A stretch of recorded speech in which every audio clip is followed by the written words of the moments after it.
Hi! Welcome to Sankari series channel.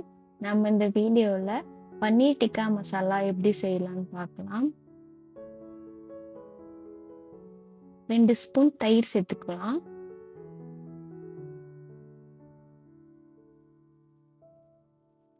வறுத்த கடலை மாவு சேர்த்துக்கலாம் 1 ஸ்பூன் அளவுக்கு. 1 ஸ்பூன் இஞ்சி பூண்டு பேஸ்ட் சேர்த்துக்கலாம். 1 ஸ்பூன் மிளகாய்த்தூள், 1 ஸ்பூன் மல்லித்தூள், 1/4 டீஸ்பூன் மஞ்சத்தூள், 1/2 teaspoon garam masala, 1/2 teaspoon chaat masala, 1/2 teaspoon சீரகத்தூள், 1/2 டீஸ்பூன் பெப்பர் பவுடர் சேர்த்துக்கோங்க. கொஞ்சமா கஸ்தூரி மேத்தி சேர்த்துக்கோங்க. கொஞ்சமா லெமன் ஜூஸ் சேர்த்துக்கலாம்.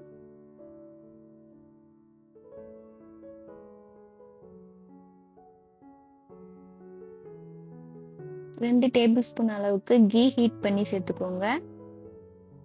தேவையான அளவுக்கு உப்பு சேர்த்துட்டு இந்த மசாலாவை நல்லா மிக்ஸ் பண்ணிக்கலாம்.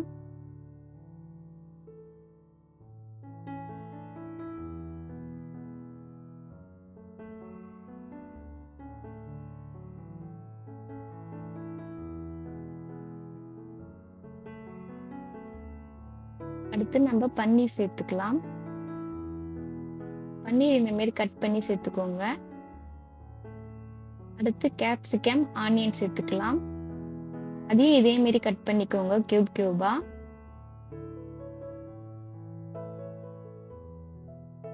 இது எல்லாத்தையும் மசாலாவோட சேர்த்து நல்லா மிக்ஸ் பண்ணிக்கலாம்.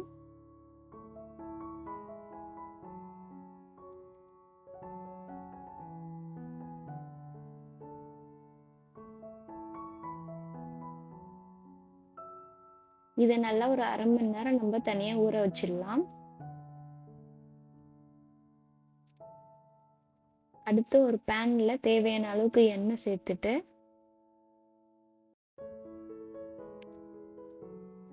எண்ணெய் காஞ்சதும் நம்ம ஊற வச்சிருந்த பன்னீர் கேப்சிகமா சேர்த்துக்கலாம்.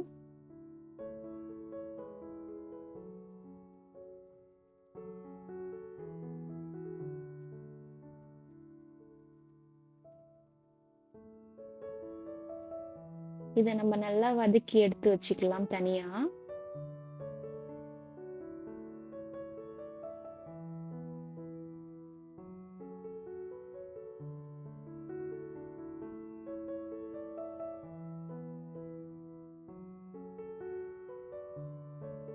இதை நம்ம தனியா எடுத்து வச்சிடலாம். அடுத்து ஒரு பேன்ல கொஞ்சமா எண்ணெய் சேர்த்துட்டு எண்ணெய் காஞ்சதும் 1/4 டீஸ்பூன் அளவுக்கு சீரகம் சேர்த்துக்கலாம்.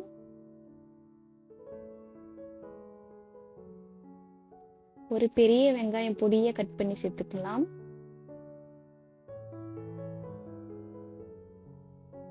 வெங்காயம் நல்லா வதங்கட்டும்.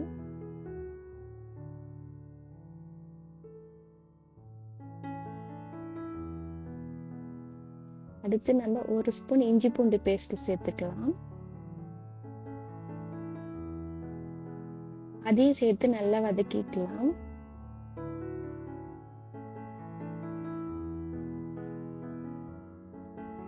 அடுத்து ஒரு மீடியம் சைஸ் தக்காளி பொடியா கட் பண்ணி சேர்த்துக்கலாம். தக்காளியை சேர்த்துட்டு நல்லா வதக்கிக்கோங்க.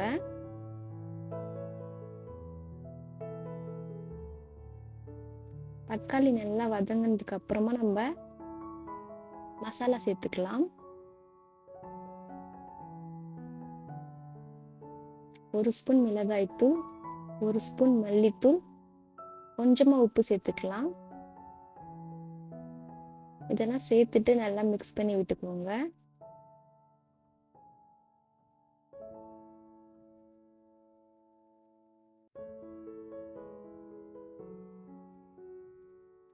அடுத்து ஒரு சின்ன டம்ளர் அளவுக்கு தண்ணி சேர்த்துக்கலாம். தண்ணி சேர்த்துட்டு நல்லா மிக்ஸ் பண்ணிக்கோங்க. இது ஒரு 5 நிமிஷம் மூடி போட்டு நல்லா கொதிக்க விடலாம்.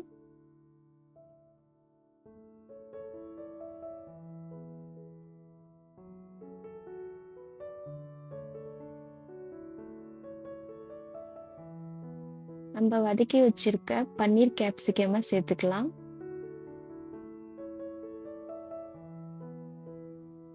இது கூட கொஞ்சமா தண்ணி சேர்த்துக்கலாம்.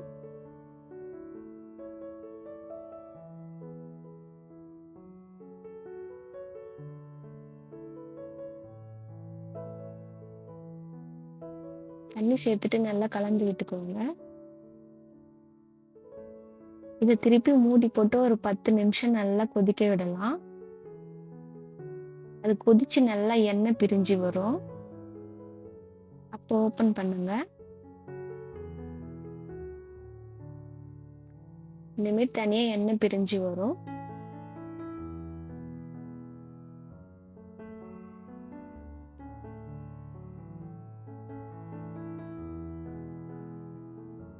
கால் டீஸ்பூன் கரம் மசாலா சேர்த்துக்கலாம்.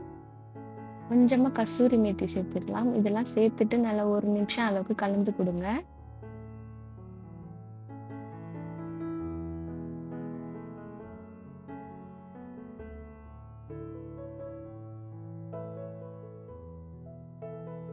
ஃபைனலா கொத்தமல்லி சேர்த்துட்டு ஆஃப் பண்ணிடுங்க.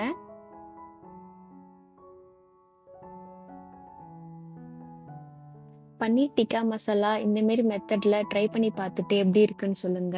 உங்களுக்கு இந்த வீடியோ பிடிச்சிருந்தா லைக் பண்ணுங்க, ஷேர் பண்ணுங்க. சேனலை சப்ஸ்கிரைப் பண்ணிக்கோங்க. நெக்ஸ்ட் வீடியோல பார்க்கலாம்.